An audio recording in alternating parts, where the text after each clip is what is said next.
There is an object, a single object, that has been described as capable of bringing down walls, killing soldiers from a distance, causing plagues across an entire civilization.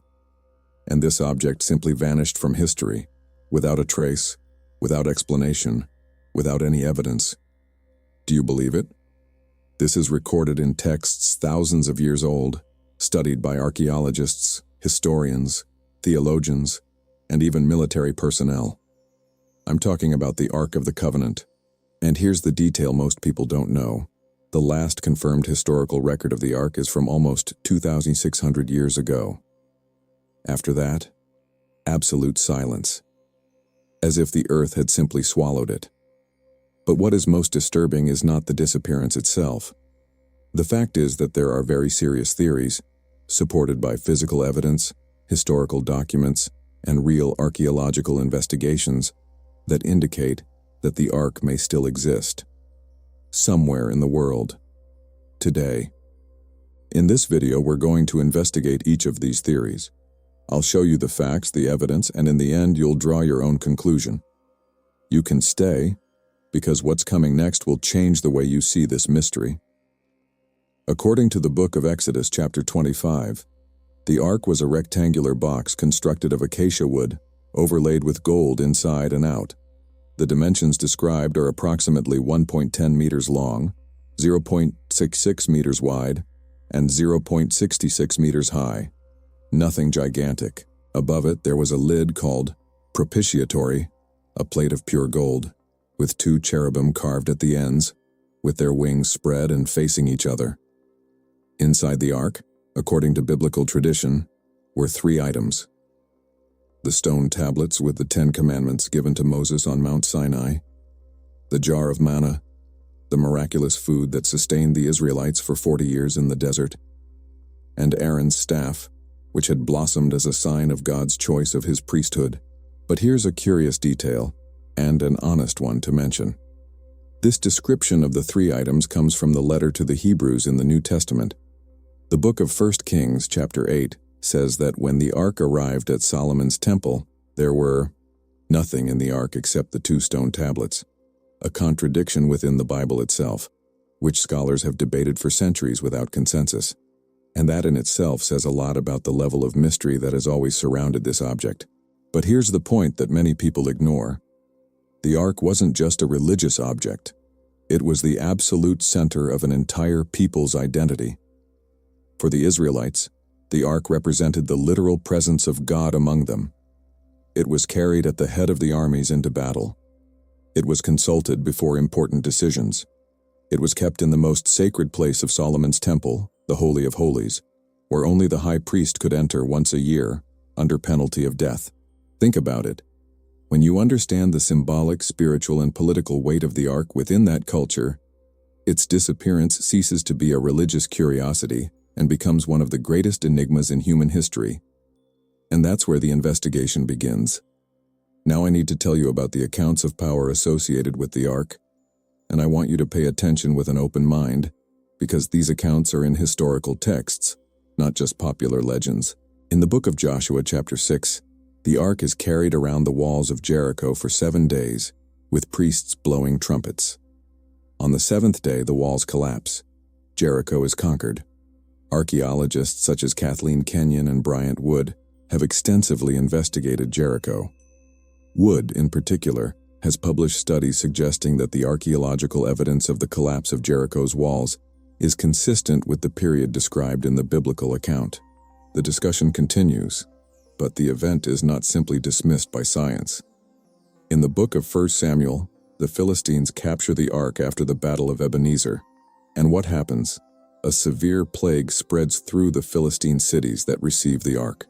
The Philistines become so desperate that after 7 months they voluntarily return the Ark, accompanied by gifts of gold, something extremely unusual for a people who had just won a battle.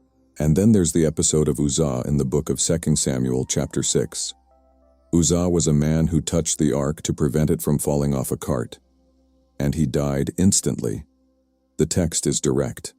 No trial, no process, immediate death. These accounts have generated centuries of speculation. Some independent researchers and enthusiasts have even speculated that the Ark could function as a kind of electrical capacitor, given its construction of gold, acacia wood, and the dry environment of the Sinai Desert. It's a creative hypothesis, but without solid scientific support, and most experts treat it with skepticism. Others see direct supernatural manifestations there. Still others interpret the account symbolically. What no one can deny is that whatever the case may be, this object exerted a real power, whether physical, psychological, or spiritual, over all who came near it. And an object like that doesn't disappear without leaving a story. We now come to the crucial moment, the point where the thread of the story breaks.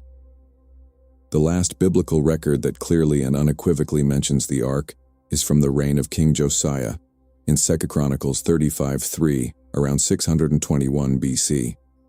Josiah orders the Levites to return the Ark to Solomon's temple in Jerusalem. After that, nothing. In 587 BC, just 34 years later, King Nebuchadnezzar II of Babylon destroyed Jerusalem. Solomon's temple was burned down. The people were taken into exile.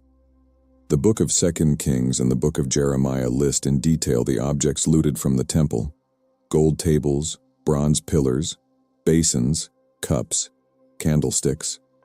The list is long and specific. The Ark of the Covenant is not visible, not as an object taken, not as an object destroyed, not as an object hidden. It simply doesn't appear. This silence is the greatest enigma, because any Babylonian scribe who had looted the most sacred object of the conquered people would have been sure to record it as a war trophy. It was common practice. It was a sign of supremacy. You don't just defeat a people, you capture their god. And yet, the Ark is not in Nebuchadnezzar's records. This leaves two possibilities. Either it was destroyed and considered too insignificant to record, which seems unlikely given its status, or it wasn't there when the Babylonians arrived. And this is where the theories begin. The first theory is the simplest, and perhaps the most painful for those who want to believe that the Ark still exists. Many serious historians and scholars believe that the Ark was simply destroyed during the Babylonian sack. The fire that consumed Solomon's temple would have been intense enough to melt the gold and char the acacia wood. Whatever remained would have been incorporated into the Babylonian loot as precious metal, without any special identification. Theologian and archaeologist Israel Finkelstein from Tel Aviv University is one of those who defends a more skeptical view. For him, the Ark may have simply been an artifact from a specific era, destroyed like so many others in the war. There is even a reference in the Talmud, a compilation of Jewish oral law, suggesting that the Ark was hidden by the priests themselves, or possibly destroyed, and that its absence was already known during the Second Temple period, built after the Babylonian exile. When the Second Temple was built, the same one Jesus frequented centuries later, the Holy of Holies was empty. No Ark. The place where it should have been was unoccupied. This is historic, documented, uncontestable. But here's the problem with that theory. If the Ark was destroyed or looted, why don't the Babylonian records, famous for their meticulousness, mention it? Why did the Jewish priests never explain what happened to the most sacred object of their faith? Silence doesn't close the case. It opens up more questions. The second theory is the one that has the most support within the Jewish tradition itself, and it begins with a little-known text, the second book of Maccabees, chapter 2. In this text, written around the 2nd century BC, there is a passage describing the prophet Jeremiah taking the Ark, the tent of meeting, and the altar of incense to a cave on Mount Nebo, in present-day Jordan, before the Babylonian invasion. The text says that Jeremiah sealed the entrance and declared that the place would remain unknown until God gathered his people again. Mount Nebo holds enormous significance in biblical tradition. It is the place where Moses is said to have seen the promised land before his death. Archaeological expeditions have been carried out in the region. In fact, a Belgian archaeologist named Father Sylvester Saller conducted excavations there in the 1930s, without finding the Ark, but also without exhausting the possibilities of the terrain. There is also a hypothesis derived from this theory, The ark did not go to Mount Nebo but to some hiding place near Jerusalem, possibly under the temple itself or in the surrounding hills. This idea gains strength when you consider Jeremiah's personality. He was the prophet who most warned about the arrival of the Babylonians. He knew what was coming. He was the kind of man who would have acted before it was too late. And if he hid the ark, it may still be waiting to this day. Keep that thought in mind, because the next theory will surprise you even more. Here we arrive at what is perhaps the most fascinating theory of all, and the only one that involves an institution that claims to this day to possess the ark. The Ethiopian Orthodox Tewahedo Church declares with complete seriousness and conviction that the Ark of the Covenant is kept in the city of Axum, in northern Ethiopia, inside a small chapel called the Church of Our Lady Mary of Zion. Furthermore, only one man in the world can see the Ark, the guardian, called. From there, he is chosen while still young, ordained for this role, and spends the rest of his life within the sacred enclosure, never to be able to leave again. When he dies, another guardian is appointed. No journalist, archaeologist, or head of state has ever been allowed to see what is kept there. But where does this tradition come from? It all begins with a 13th century Ethiopian text called Kebra Nagast, which means Glory of Kings. This book recounts that King Solomon and the Queen of Sheba, called Makeda in Ethiopian tradition, had a son named Menelikthar. As an adult, Menelik visited his father in Jerusalem, and upon returning to Ethiopia, he, or his companions, took the ark with him, leaving a replica in the temple. The Kebra Nagast is a real historical document, preserved, translated, and studied in universities around the world. It is not folklore, it is a national text of Ethiopia, with considerable theological and historical depth. What scholars are debating is not the existence of the text, but its historical literalness. Graham Hancock, a British journalist and writer, dedicated years to investigating this theory. In his book The Sign and the Seal, published in 1992, he traced an alternative route for the Ark, passing through Elephantine Island in Egypt, where a Jewish temple existed between the 5th and 6th centuries BC, and then through Ethiopia. His conclusions are controversial, but the historical research he presents is real and verifiable. And here's the detail that makes this theory be taken seriously even by skeptics. The Ethiopian Orthodox Church has existed for about 1,600 to 1,700 years. Its origin dates back to the 4th century AD, although the exact date is debated by historians. Its tradition of guarding the Ark predates Islam, predates European expansion in Africa, and predates any influence that could have invented this narrative for political reasons. So what's in the Chapel of Axum? Nobody knows. And perhaps that's precisely the point. And now we come to the theory that I consider the most explosive, not just spiritually, but geopolitically. There is a group of researchers, archaeologists, and scholars who believe that the Ark of the Covenant is exactly where it has always been, buried in the tunnels beneath the Temple Mount in Jerusalem. The Temple Mount, called Har Habayit in Hebrew and Al-Haram, Al-Sharif in Arabic, it is the most contested place in the world. It is where Solomon's temple stood, where the Second Temple stood, and where today the Dome of the Rock and the Al-Aqsa Mosque stand, the third holiest site in Islam. Beneath this mound lies a complex network of tunnels and underground chambers, some dating back millennia. Archaeological access to these tunnels is virtually impossible. Any excavation there could trigger an international conflict of incalculable proportions. And it's no exaggeration to say that. In 1981, a rabbi named Yehuda Getz claimed to have come very close to an underground chamber that he believed contained the Ark. Muslim authorities were alerted, the excavation was halted, and the tunnel was quickly sealed with cement. He carried this story until his death. In 1999, renovation work on the Temple Mount removed tons of earth without any archaeological supervision, a violation of international standards. Israeli archaeologists were furious. The removed earth was dumped in the Kidron Valley, and volunteers spent years sifting through this material, finding artifacts dating back to the First Temple period. What was in that land that was hastily discarded? No one will answer that question. Archaeologist Dan Bahat, one of the leading experts on ancient Jerusalem, claims that there are chambers beneath the Temple Mount that have never been explored. He doesn't claim the Ark is there, but he does say we don't know what's there. And perhaps this not knowing is the most disturbing thing about this whole mystery. We've reached the most uncomfortable point in the investigation. Why, in almost 2,600 years, with all the technology, all the motivation, all the money that has been invested in this search, has the Ark never been found? There are 3 possible answers, and each one says something profound about us. The first one is simple. The Ark was destroyed. It no longer exists. What remains is only the story of an object that once existed and that time erased. If this is the truth, then the mystery has no solution, because there is nothing left to find. The second one is more unsettling. Someone knows where she is and doesn't want to reveal it. Consider the impact the discovery of the Ark would have. The Temple Mount is the most volatile place in world geopolitics.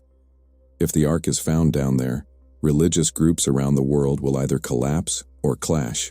The pressure to rebuild Solomon's Temple, something Jewish groups have awaited for centuries, would become irresistible. And this, in turn, would touch on deep wounds in other religious traditions. In other words, the discovery of the Ark could change the political map of the Middle East. Perhaps forever. There will be those who prefer that she remain lost. The third answer, and here I speak carefully but respectfully, is the one that Jewish and Christian tradition holds as a real possibility. The Ark will be revealed in due time. The text from Maccabees that we mentioned earlier says exactly that Jeremiah's hiding place would remain unknown, until God gathers his people and shows his mercy. Whatever answer resonates with you, one thing is certain.